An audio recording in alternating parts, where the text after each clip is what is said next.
ஒரு விவசாயியோட பையனாக இருப்பேன், மறந்துடுவீங்களா? என்னுடைய பணி ஒரு தொண்டனாக எப்பொழுதும் தொடருங்கண்ணா. கரப்ஷனுக்கு எதிராக வந்தவன் நான். அதில் சமரசம் கிடையாது, யாராக இருந்தாலும் சமரசம் இல்லை. ஒரு நாள் இல்லைன்னா ஒரு நாள் தமிழ்நாட்டில் நல்ல ஒரு ஆட்சியை கொண்டு வருவதற்கான முயற்சி தொடரும். இந்த நேரத்தில் தேசிய கட்சியாக இருக்கிறோம், பல விஷயத்தை பார்க்கணும். 2026 தேர்தல் தமிழ்நாட்டுக்கு முக்கியம், மக்களுக்கு முக்கியம். மக்கள் திரும்ப 5 வருஷம் இதே திமுக கொடுமையில் மக்கள் மறுபடியும் 5 வருஷம் மாட்டணுமா? அதையெல்லாம் பார்க்க வேண்டிய கட்டாயம் இருக்குது. ஒரு தொண்டனாக கட்சி சொல்கிற பணி என் பாடி செஞ்சுட்டு போகிறாலும் ஒன்றும் பிரச்சனை இல்லைங்கண்ணா. சரிங்க, எல்லாம் பேசுவோம் தலைவர். அதை ஏற்கனவே சொல்லிட்டேன், எல்லாம் பேசுவோம். தலைவர் தேர்தலுக்கு அப்புறம் பேசுவோம். சொல்லுங்கண்ணா, அந்த கேள்வி கேளுங்கண்ணா, முக்கியமான கேள்வி. தலைவா, இந்த மண்ணை விட்டு எங்கேயும் போக மாட்டேன் தலைவா. ஏன் பேக் பண்ணி அனுப்புறதுலேயே இருக்கீங்க? டெல்லி போனால் ஒரு நைட்டு வேலையை முடிச்சுட்டு அடுத்த நாள் திரும்புகிற ஆள் நான். அதனால் எதுவும் கவலைப்படாதீங்கன்னா, இங்கே தான் உங்கள் முன்னாடி சுற்றிட்டு இருக்கேன். ஆனால் பாரதிய ஜனதா கட்சி தமிழ்நாடு புதிய தலைவருடைய தேர்தல் டெல்லியில் நான் போய் சந்திச்சுட்டு வந்த பிறகு நான் பேசினேன் பேட்டிக்கனாக. அதே நேரத்தில் குறிப்பாக எப்படி 2026 தேர்தலை அணுகப் போகின்றோம் என்பதையும் கூட ஓரளவுக்கு வெளிப்படையாக நம்ம சொல்லியிருக்கிறோம். இதற்கு மேலே நான் கருத்து சொல்ல விரும்பலைங்கன்னா, அன்றைக்கி பேட்டியில் அவ்வளோ விலாவரியாக நான் பேசியிருக்கிறேன். அதனால் புதிய தேர்தல், புதிய தலைவருக்கான தேர்தல் விரைவில் நடக்கும். அதை நீங்கள் பாருங்கள். அதுக்கப்புறம் பத்திரிகையாளர் சந்திப்பில் நான் விலாவரியாக பேசுகிறேன். புதிய மாநில தலைவருக்கான போட்டியில் நான் இல்லை. அது ஏன் இன்னைக்கு நாளைக்கு நீங்கள் அப்படியே ஒரு நியூஸை போட்டு அண்ணாமலை டெல்லி போகிறாரு, அண்ணாமலை இவரை கை காட்டினாரு, அண்ணாமலை இவரை கை காட்டல, இந்த எந்த வம்பு சண்டைக்கு நான் வரலைங்கன்னா நான் போட்டியில் இல்லை. திரும்ப என்னை பொறுத்தவரை இந்த கட்சி நல்லா இருக்கணும், நல்லவர்கள் இருக்கக்கூடிய கட்சி, நல்ல ஆத்மாக்கள் இருக்கக்கூடிய கட்சி. இந்த கட்சியில் நிறைய பேர் உயிரை கொடுத்து இந்த கட்சியை வளர்த்திருக்கிறாங்க, புண்ணியவர்கள் இருக்கக்கூடிய கட்சி. அதனால் அந்த கட்சி எப்பொழுதும் நன்றாக இருக்க வேண்டும் என்று நினைக்கக்கூடியவன் நான். ஆனால் என்னை பொறுத்தவரை புதிய தலைவர் தேர்ந்தெடுக்கப்படும் பொழுது நிறையா பேசுவாங்கண்ணா. இங்கே தலைவர்கள் யாரும் போட்டி போடுவதில்லைண்ணே. பாரதிய ஜனதா கட்சியில் தலைவர்களுக்கு போட்டி எல்லாம் கிடையாது. எல்லாரும் சேர்ந்து ஒரு தலைவரை தேர்ந்தெடுப்போம், அவ்வளோதான். இதில் போட்டி எங்கே வந்துச்சு? அதனால தான் தலைவர் போட்டியில் நான் இல்லைன்னு சொன்னேன். தலைவருக்கு மற்ற கட்சி மாதிரி 50 பேர் போய் 50 பேர் போய் தலைவர் கட்சிக்காக நாமினேஷன் கொடுத்து அது ஓட்டெடுப்பு நடத்தி அப்படிலாம் கிடையாதுங்கண்ணே. எல்லோரும் சேர்ந்து ஏக மனதோடு ஒரு மனதோடு ஒரு தலைவரை தேர்ந்தெடுப்போம். அப்போ போட்டி எங்கேருந்து வருதுங்கண்ணா? பாராளுமன்றத்தில் ஒரு சரித்திரம் நடந்திருக்கிறது. வக்ஃப் ஆக்ட் அமெண்ட்மெண்ட் 2025 வெற்றிகரமாக இன்று அதிகாலை, நேற்று நள்ளிரவில் ஆரம்பித்து ராஜ்யசபாவில், ஒரு நாள் முன்பு லோக்சபாவில், 2 இடத்திலும் கூட நல்ல மெஜாரிட்டியோடு, நிறைய கட்சிகளுடைய ஆதரவோடு, ஒரு ஜனநாயக முறையில் எல்லாருடைய ஒப்பீனியனை கேட்டு கிட்டத்தட்ட 1 கோடி பேர், 1 கோடி ஒப்பீனியன் இந்த வக்ஃப் ஜேபிசிக்கு மட்டுமே, ஜாயின்ட் பார்லிமெண்ட்ரி கமிட்டிக்கு இந்த வக்ஃப் சட்டம் 2025 அமெண்ட்மெண்ட் சட்டத்திற்கு 1 கோடி ஒப்பீனியன் கொடுத்துருக்காங்க. அதையெல்லாம் கருத்தில் ஏற்றுக்கிட்டு ஜேபிசி 13 அமெண்ட்மெண்ட், ஒரிஜினலாக நம்முடைய மத்திய அரசு என்ன ப்ரப்போஸ் பண்ணியிருந்தாங்க அதில் 13 மாற்றங்களை கொண்டு வந்து லோக்சபா ராஜ்யசபா 2லும் கூட அது வெற்றிகரமாக நிறைவேறியிருக்கிறது. இதை பாரதிய ஜனதா கட்சி தமிழ்நாடு நாங்கள் இதை வரவேற்கின்றோம்.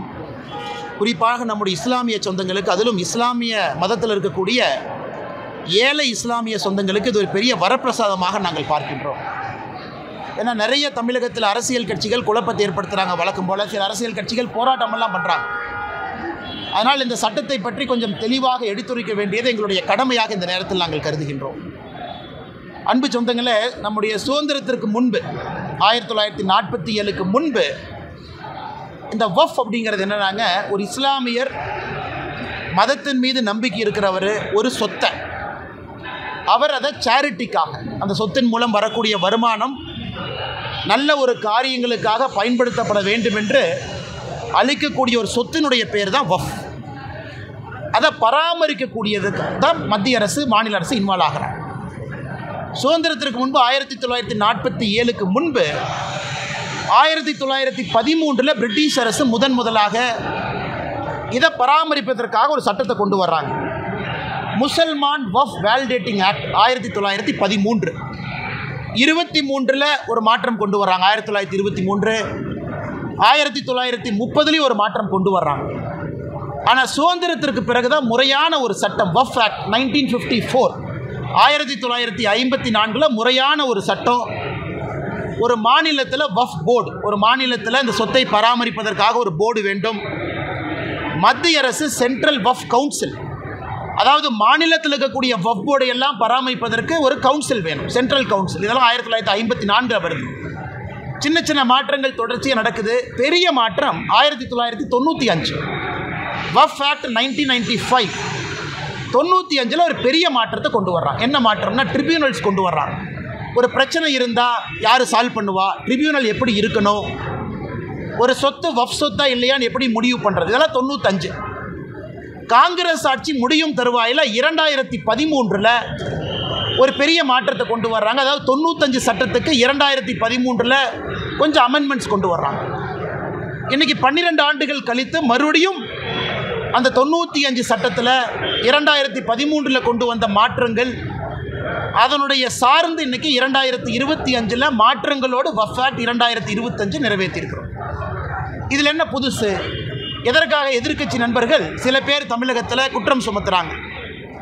1913 2013 வரை மொத்தமாக இந்தியாவில் வக்ஃப் போர்டு அவங்களுக்கு கீழே இருந்த சொத்து 18 லட்சம் ஏக்கர். 1913 2013 வரை 18 லட்சம் ஏக்கர். 2013 2025 வரைக்கும் புதிதாக 21 லட்சம் ஏக்கர் ஆட் ஆயிருக்கு. அப்போ கணக்கு போட்டு பாருங்க.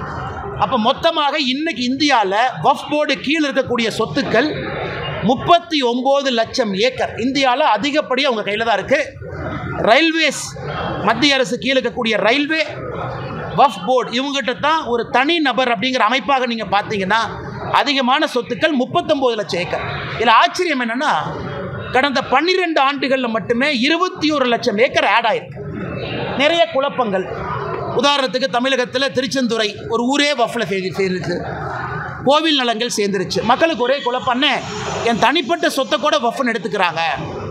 இந்த குழப்பத்திற்கு ஒரு தீர்வு கொடுக்க வேண்டிய கடமை மத்திய அரசுக்கு இருக்குது. அதனால் இந்த சட்டத்தில் ஒரு தீர்வு நம்ம கொடுத்துருக்கோம்.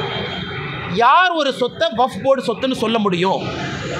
ஒரு அரசாங்க சொத்தை வக்ஃப் போர்டு இத்தனால எடுத்துக்க முடியும். இந்த அமெண்ட்மெண்ட் கொண்டு வர வரைக்கும் அரசாங்கத்தினுடைய சொத்தை செக்ஷன் 40 படி வக்ஃப் போர்டு அவங்க ப்ராப்பர்ட்டியாக டிக்ளேர் பண்ணாங்கன்னா வேறக்கு தீர்வே இல்லை. இன்றைக்கி அதை மாற்றிருக்கும்.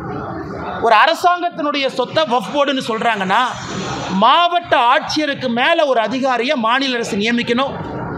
அந்த அதிகாரி எல்லாம் பரிந்துரைச்சு பார்த்துட்டு மாவட்ட ஆட்சியருக்கு சொல்லுவார் இது அரசாங்க சொத்தா வக்ஃப் சொத்தா.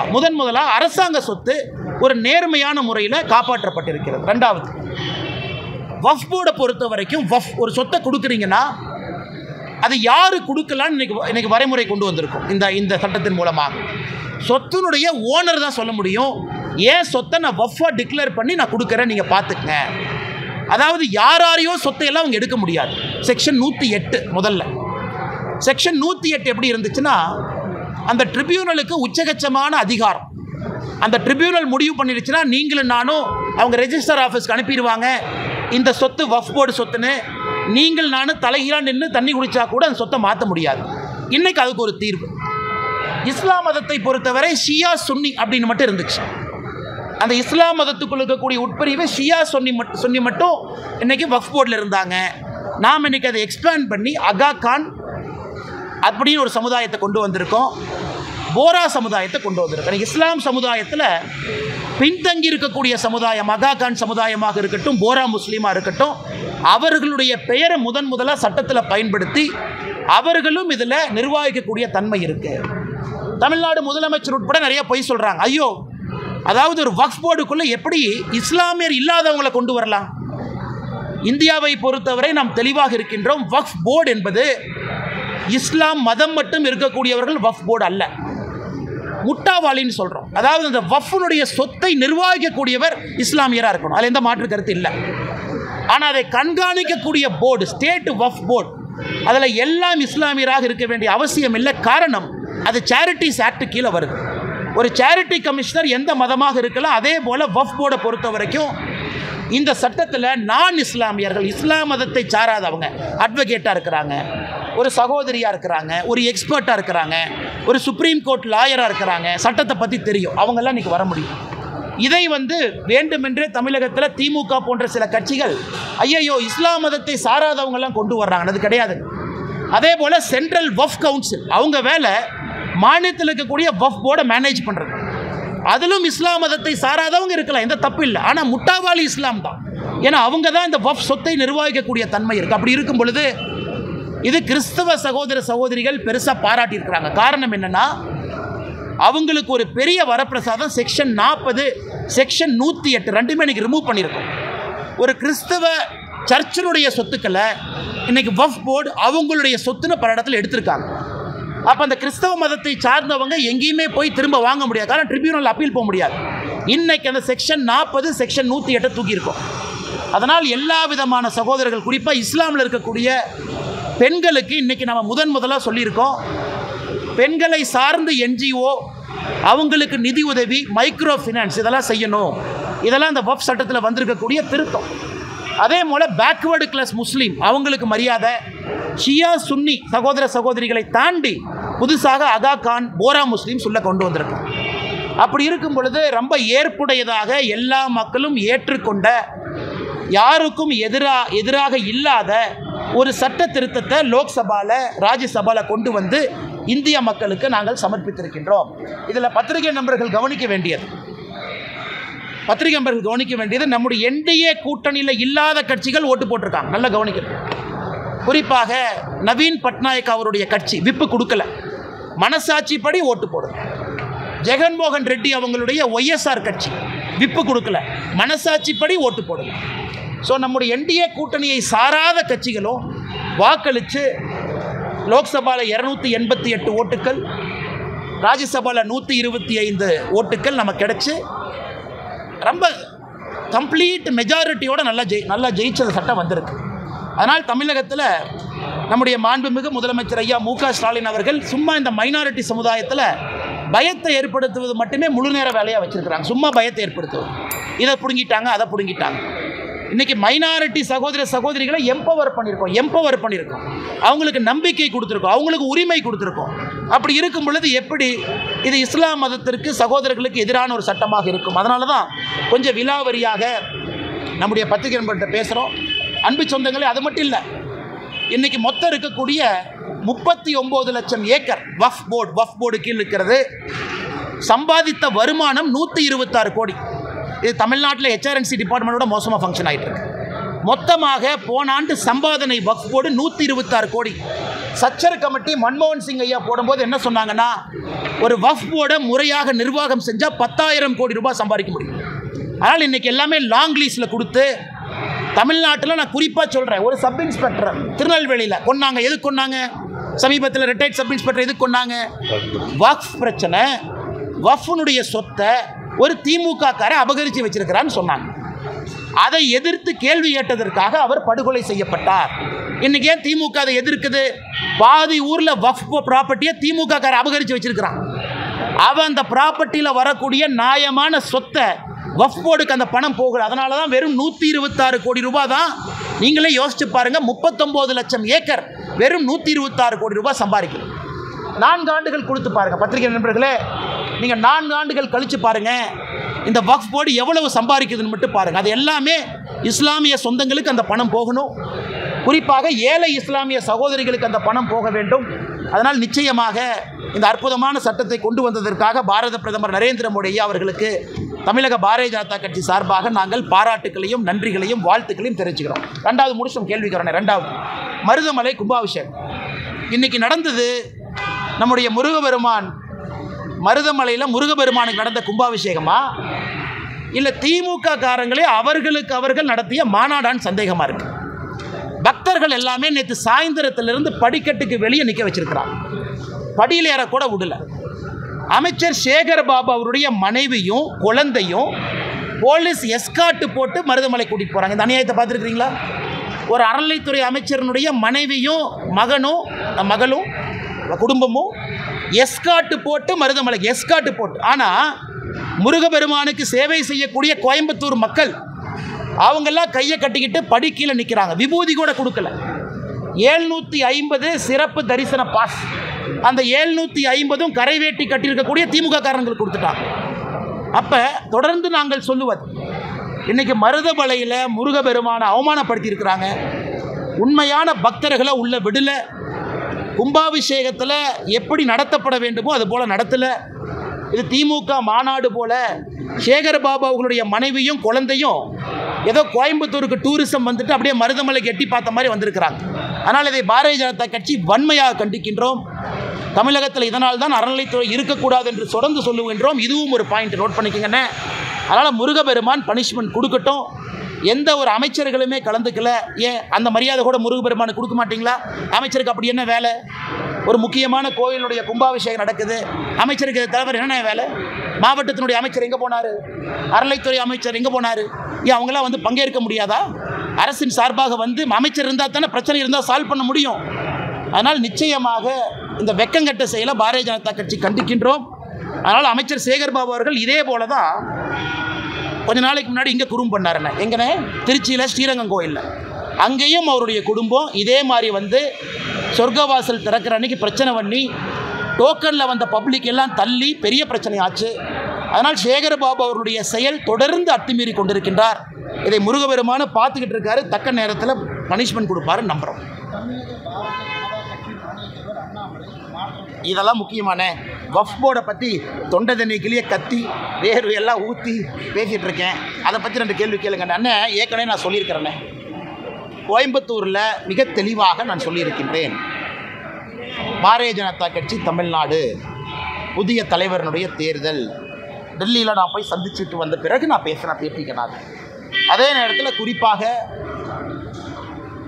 எப்படி 2026 தேர்தலை அணுகப் போகின்றோம் என்பதையும் கூட ஓரளவுக்கு வெளிப்படையாக நம்ம சொல்லியிருக்கிறோம். இதற்கு மேலே நான் கருத்து சொல்ல விரும்பலைங்கன்னா அன்றைக்கி பேட்டியில் அவ்வளோ விலாவரியாக நான் பேசியிருக்கிறேன். அதனால் புதிய தேர்தல், புதிய தலைவருக்கான தேர்தல் விரைவில் நடக்கும். அதை நீங்கள் பாருங்கள். அதுக்கப்புறம் பத்திரிகையாளர் சந்திப்பில் நான் விலாவரியாக பேசுகிறேங்கண்ணா.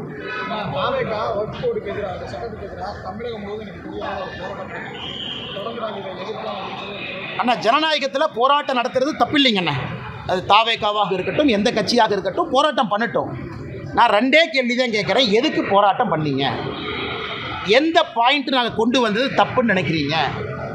எந்த பாயிண்ட்டை நாங்கள் சரியாக செஞ்சுருக்கோன்னு நினைக்கிறீங்க? தாவேகா அதிகாரப்பூர்வமாக ஜேபிசி ஜாயின்ட் பார்லிமெண்ட்ரி கமிட்டிக்கு லெட்டர் பேடில் உங்கள் சஜஷனை கொடுத்தீங்களா? இன்றைக்கி நான் வந்து போராட்டம் பண்ணுறேன், எங்கள் தலைவர் சொல்லியிருக்காருன்னு கீழே சுற்றிட்டு இருக்கிறீங்க. சரி, உங்களுக்காக ஜேபிசி போட்டோம்.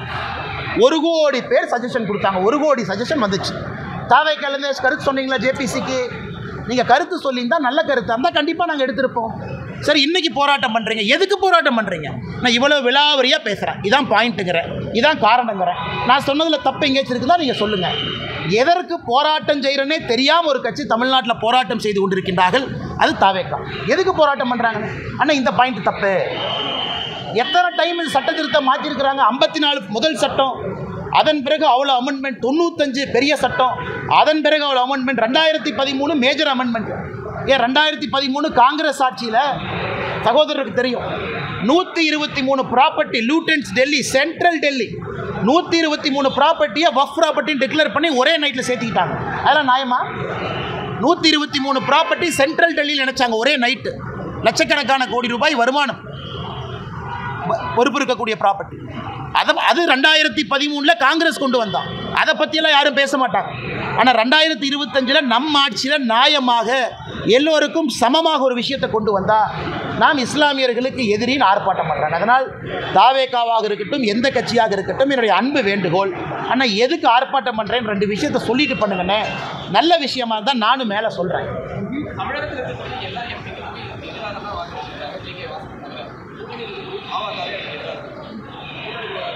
அண்ணே, நம்ம 2 விஷயம் புரிஞ்சுக்கிறோங்கண்ணே. ஒரு அரசியல் கட்சிகளுக்கு அவர்கள் நிலைப்பாடு இருக்கட்டும், நாங்கள் அதை மதிக்கிறோம். அதில் எது தவறு இருப்பதாக நான் பார்க்கல. ஒரு அரசியல் கட்சியினுடைய நிலைப்பாடு, நாங்கள் சட்டத்தை கொண்டு வந்திருக்கோம், சட்டத்தில் இருக்கக்கூடிய சிறப்பு அம்சங்களை சொல்ல வேண்டியது எங்களுடைய கடமை. பத்திரிகை நண்பர்கள் மூலமாக உங்கள் கேள்விக்கு பதில் சொல்ல வேண்டியது எங்கள் கடமை. அதே நேரத்தில் தப்பு பண்ணுறோம்னா திருத்திக்கிறதுக்கு ஜேபிசி ஒரு வாய்ப்பு. 13 அமெண்ட்மெண்ட் சொன்னாங்க, 13 செஞ்சிட்டோம், 13 ஏற்றுக்கிட்டாச்சு. அதில் எல்லா கட்சியும் சொன்னாங்க. மேஜர் அமெண்ட்மெண்ட் அரசு கொண்டு வந்ததிலிருந்து 13 திருத்தங்களை ஒத்துக்கிட்டோம். அதனால் ஒரு கட்சிக்கு ஒரு நிலைப்பாடு, அதை நாங்கள் பெரிதாக எடுத்துக்கொள்ளவில்லை. ஏன்னா ராஜ்யசபாவில் கம்ஃபர்டபுளாக நம்ம ஜெயிச்சிருக்கோம், லோக்சபா கம்ஃபர்டபுளாக ஜெயிச்சிருக்கோம். அதனால் ஓட்டு போட்டவர்களுக்கு நாங்கள் தலை வணங்குகின்றோம். ஓட்டு நேற்று போடாதவர்கள் கூட வருகின்ற காலத்தில் தங்களுடைய மனதை மாற்றிக்கொள்வார்கள் என்று நம்புகின்றோம். புதிய மாநில தலைவருக்கான போட்டியில் நான் இல்லை. சரியானே? அதையே இன்னைக்கு நாளைக்கு நீங்கள் அப்படியே ஒரு நியூஸை போட்டு அண்ணாமலை டெல்லி போகிறாரு, அண்ணாமலை இவரை கை காட்டினாரு, அண்ணாமலை இவரை கை காட்டல, இந்த எந்த வம்பு சண்டைக்கு நான் வரலைங்கன்னா நான் போட்டியில் இல்லை.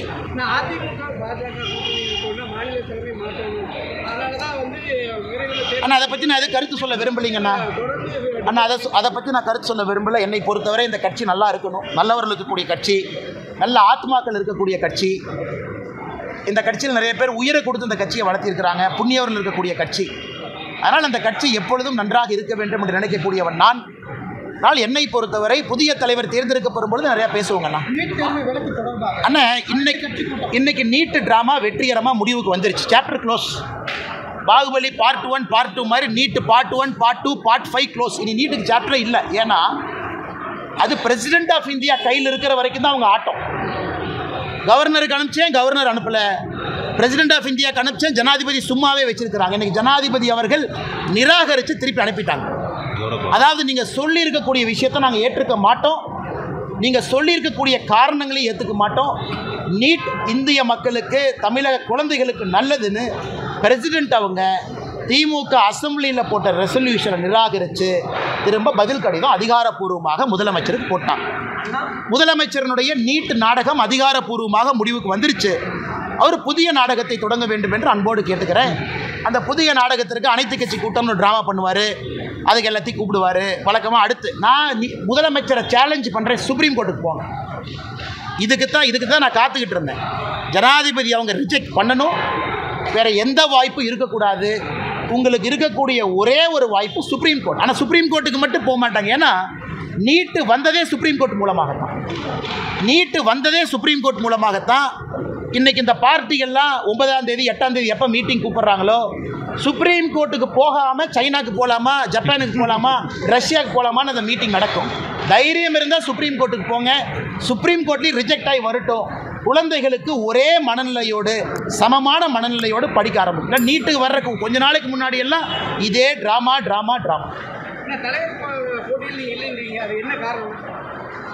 இங்கே தலைவர்கள் யாரும் போட்டி போடுவதில்லைண்ணே. பாரதிய ஜனதா கட்சியில் தலைவர்களுக்கு போட்டி எல்லாம் கிடையாது. எல்லாரும் சேர்ந்து ஒரு தலைவரை தேர்ந்தெடுப்போம், அவ்வளோதான். இதில் போட்டி எங்கே வந்துச்சு? அதனால தான் தலைவர் போட்டியில் நான் இல்லைன்னு சொன்னேன். தலைவருக்கு மற்ற கட்சி மாதிரி 50 பேர் போய் 50 பேர் போய் தலைவர் கட்சிக்காக நாமினேஷன் கொடுத்து அது ஓட்டெடுப்பு நடத்தி அப்படிலாம் கிடையாதுங்க. எல்லோரும் சேர்ந்து ஏக மனதோடு ஒரு மனதோடு ஒரு தலைவரை தேர்ந்தெடுப்போம். அப்போ போட்டி எங்கேருந்து வருதுங்கண்ணா? தோட்டத்துக்கு போய் ரொம்ப மேடம் நீங்கள் ஜேர்னலிஸ்டா? ஐயோ வேண்டாம். ஆமாம். ஏன் தலைவா என்ன மரியாதை கொடுக்க மாட்டீங்களா நீங்கள்?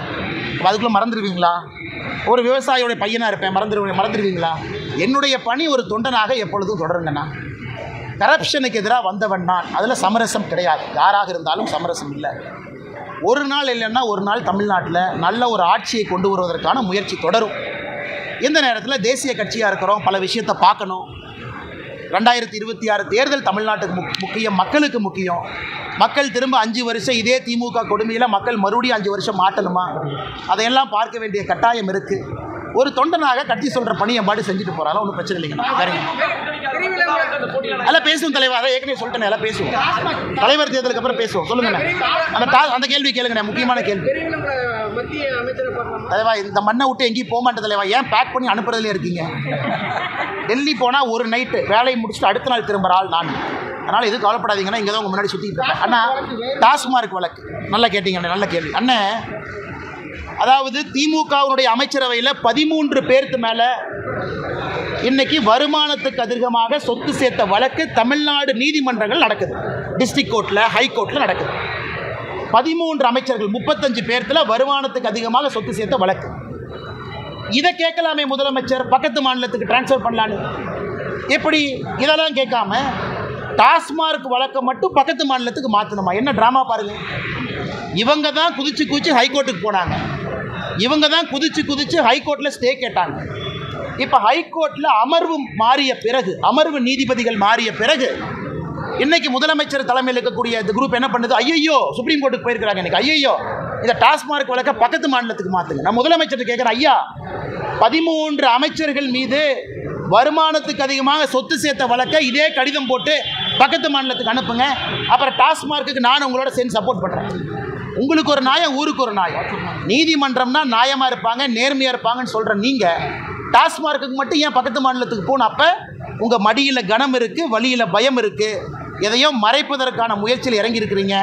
அன்னைக்கு டாஸ்மார்க் ஆர்ப்பாட்டத்தில் நான் சொன்னது நடக்கத்தான் போகுது. கைதுகள் இருக்கும், எனக்கு நம்பிக்கை இருக்குது. இடி மேலே அவங்க நேர்மையான முறையில் விசாரணை பண்ணணும், நேர்மையான முறையில் தப்பு செஞ்சவங்கள கைது பண்ணணும், மக்களுடைய வரிப்பணத்தை திரும்ப நம்மகிட்ட கொண்டு வந்து சேர்க்கணும். அவங்களுடைய தலைமை தொடரணும்னு சொல்லி கட்சி நிர்வாகிகள், சமூக ஆர்வலர்கள் எல்லாமே ஒரு கருத்தை தெரிவிச்சிருக்காங்க, பொதுமக்கள் சொல்லியிருக்காங்க. அண்ணே இது பேசுவோண்ணே அதுக்கான நேரம் காலம் இருக்குது, பேசுவோண்ணே. அடுத்து வந்து என்ன பண்ணுவாங்க அது உலகத்துக்கே தெரியுங்க. அண்ணா ஒரு போட்டோ மட்டும். அரண்சை நண்பர்களுக்கு வணக்கம். அரண்சை ஊடகம் சுயேட்சையாக இயங்குவதற்காகவே உருவாக்கப்பட்டது. நாம் செய்கிற வேலை உண்மையிலேயே மக்களுக்காக செய்கிறோம் என்பதை நீங்கள் நம்பினால், வாய்ப்பு இருந்தால் இந்த ரேசர் பே QR கோடுக்குள்ளே நீங்கள் வந்து அதை ஸ்கேன் பண்ணி எங்களுக்கு உங்களால் இயன்றதை விருப்பம் இருந்தால் ஆதரவு தெரிவிக்கலாம்.